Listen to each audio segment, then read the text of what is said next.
Hey everybody, thanks for watching Cater Keys. So today I want to go over kind of a cool trick that I've learned where you can play 3 chords and you can use those 3 to cover all of the 7 major chords that are in most songs. And so when I say the 7 major chords, I guess the 7 most popular chords would be a better way to say it. So if we're in the key of C, those 7 chords, they're going to follow your major scale. So in the key of C, it's C, D, E, F, G, A, B, C. 1, 2, 3, 4, 5, 6, 7.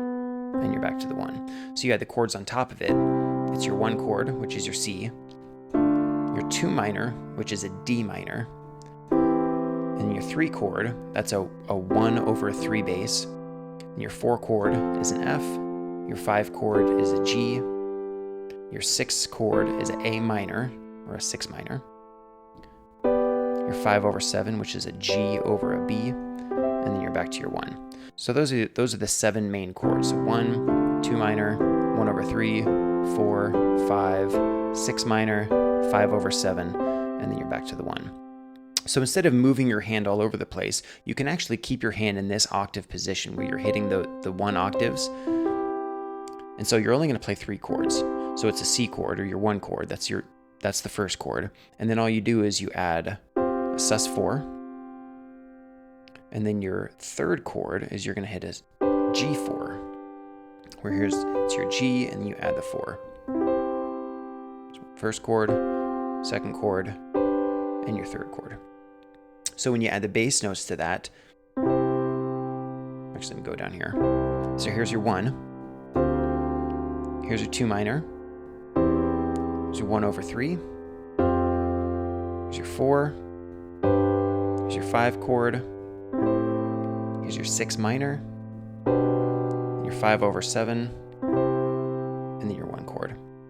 You can walk back down, 6 minor, 5, 4, 1 over 3, 2 minor, 1. Now there's another way you can play it. So instead of keeping your hands in this octave position, you'll actually slide them up to where your octaves are going to be on the 5 note.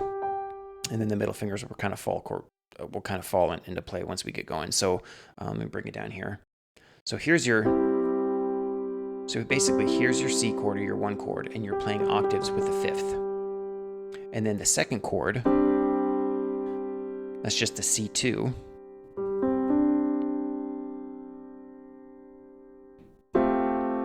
And that's a 4, and you add the 2. So here's your F, and then here's the 2. So there's the 1st chord, 2nd chord, and your 3rd chord. So it's those 3 chords over those 7 bass notes. So it looks like this. Here's your 1 chord, your 2 minor, 1 over 3, here's your 4, here's your 5, your 6 minor, 5 over 7, and then back to your 1.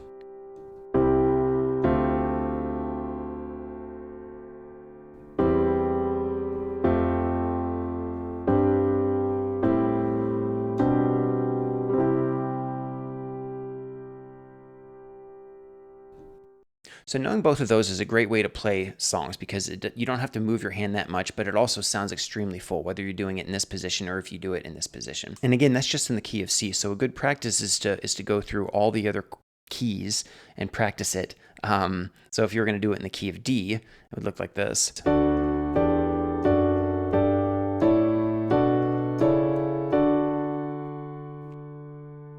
You know, if you're going to switch to the other octave position.